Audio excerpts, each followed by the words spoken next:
जय श्री राम। शुक्लांबरधरं विष्णुं शशिवर्णं चतुर्भुजं प्रसन्नवदनं ध्यायेत् सर्वविघ्नोपशान्तये। रामाय रामभद्राय रामचन्द्राय वेधसे रघुनाथाय नाथाय सीतायाः पतये नमः।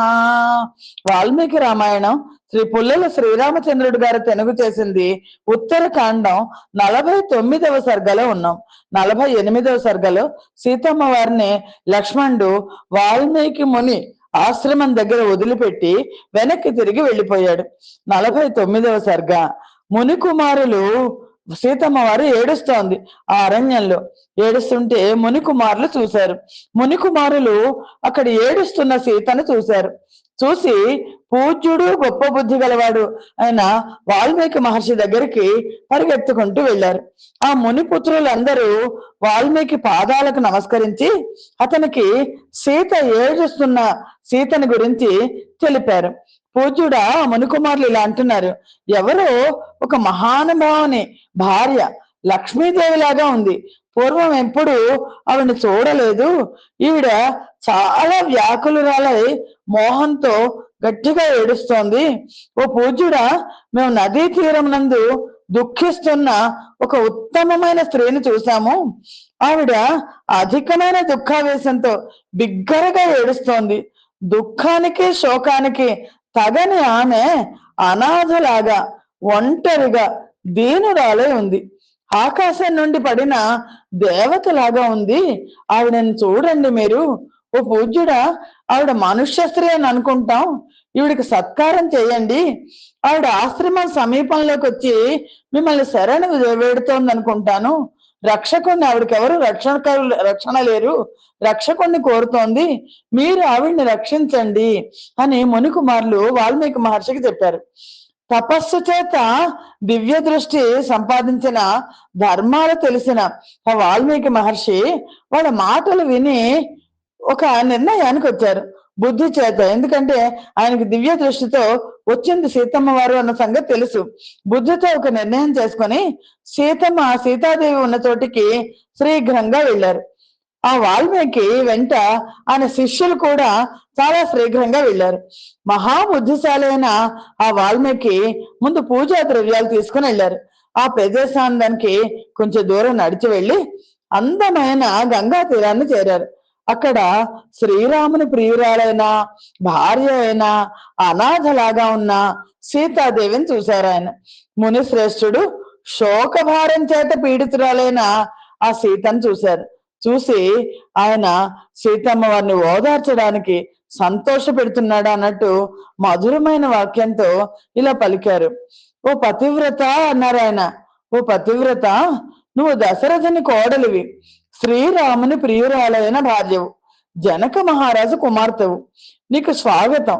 నువ్వు వస్తున్నట్లు నేను యోగ బలం చేత తెలుసుకున్నాను. ఏ కారణం చేత నువ్వు ఇక్కడికి వచ్చావో అది కూడా నా మనస్సుకు నా యోగ బలం చేత దివ్య దృష్టి చేత తెలిసింది. ఓ మహాభాగ్యవంతురాల, నీ విషయం కూడా నాకు యథార్థంగా అంతా తెలుసు. 3 లోకాల్లో ఉన్న సమస్తము నాకు తెలుస్తుంటుంది. అలాగా నాకు అన్నీ తెలుసు. ఓ సీత, తపస్సు వల్ల లభించిన దివ్య దృష్టితో నువ్వు ఏ పాపము లేనిదానవని పుణ్యాత్మురాలువని నాకు తెలుసు, నేను ఎరుగుదును. ఇప్పుడు నువ్వు నా దగ్గర ఉన్నావు. నువ్వు నిర్భయంగా ఉండు. అమ్మా, నా ఆశ్రమానికి దగ్గరలో కొంతమంది స్త్రీలు తపస్సు చేసుకుంటున్నారు. ఆ తాపస స్త్రీలు నిన్ను కాపాడుతారు. గోవు తన లేగదూడను పాలించినట్లు ఆ తాపస స్త్రీలందరూ కూడా నిన్ను పాలించగలరు. ఇదిగో ముందర మంచినీళ్ళు తాగమంటున్నారు. ఈ అర్ఘ్యాన్ని స్వీకరించు.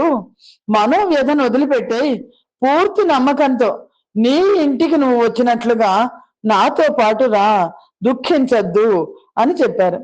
సీత చాలా ఆశ్చర్యకరాలైన ఆ వాల్మీకి మాటలు విని శిరస్సుతో అతని పాదాలకు నమస్కరించింది.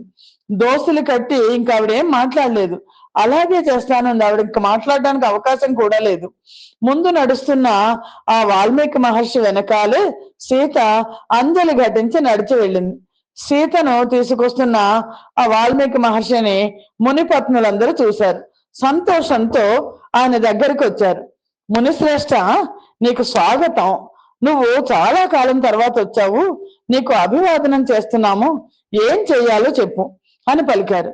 ఆ స్త్రీల మాటలు విని వాల్మీకి, బుద్ధిమంతురాలైన రాముని భార్య ఇక్కడికి వచ్చింది. ఈవిడ సీత. ఈవిడ దశరథుని కోడలు, జనకుని కూతురు, పతివ్రత.